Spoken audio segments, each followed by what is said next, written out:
আমি শ্রী তাপস রায় মহাশয়, যিনি শাসক দলের একজন বরিষ্ঠ সদস্য এবং যিনি স্পিকার প্রোটেমের দায়িত্ব দক্ষতার সাথে পালন করেছেন, তাকে তার বক্তব্য রাখার জন্য অনুরোধ করছি।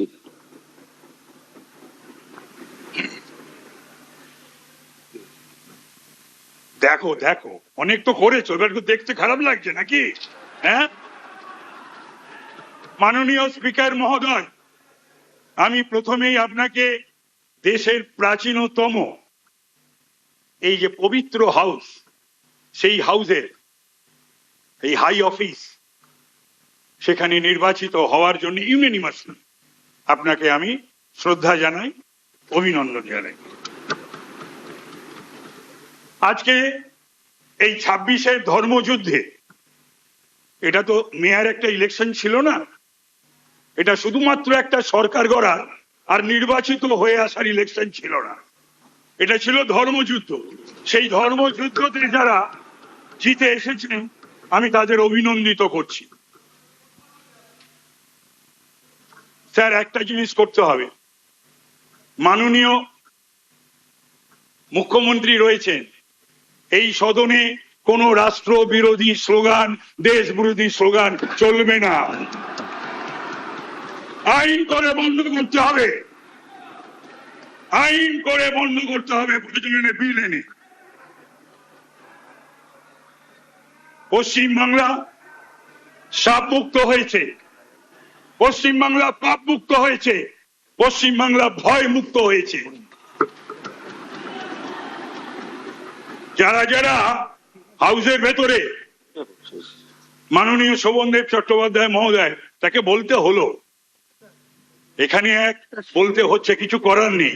কালকে কেউ হাইকোর্টে গেছিলেন, আজকে সর্বভারতীয় তৃণমূল কংগ্রেসের সারা বাংলার দল, তার আবার সর্বভারতীয় সাধারণ সম্পাদক, সে ব্লক অঞ্চল থেকে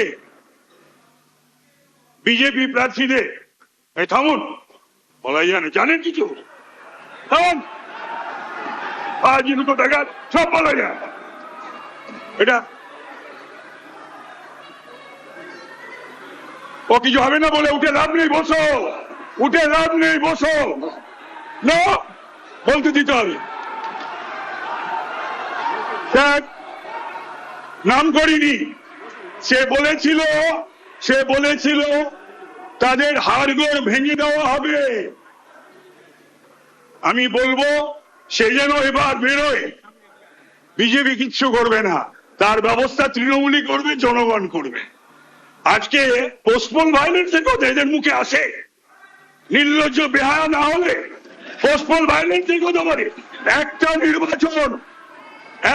নির্বাচন হয়েছে পশ্চিমবাংলায়, রক্তপাতহীন, লাশহীন, এই সাইন দেখিয়ে, রক্তের ওপর দিয়ে, লাশের ওপর দিয়ে, আজকে 150-র ওপর গুনতে হতো স্যার আপনাকে লাশ। বিজেপি যদি এই সরকার আবার ফিরে আসতো, 150-র ওপর লাশ, ঘর বাড়ি জ্বালিয়ে দেওয়া, দোকানপাট জ্বালিয়ে দেওয়া, আর লক্ষ লক্ষ বিজেপি সমর্থক কর্মীরা বাড়ি ঘর দুয়ার পাড়া ছাড়া থাকে।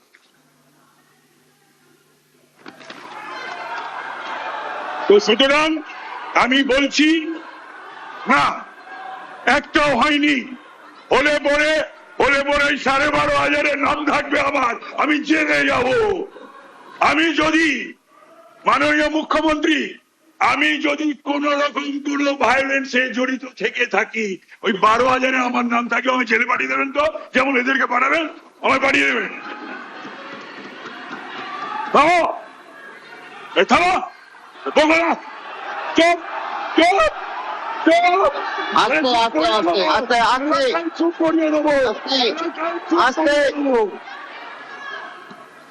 আস্তে।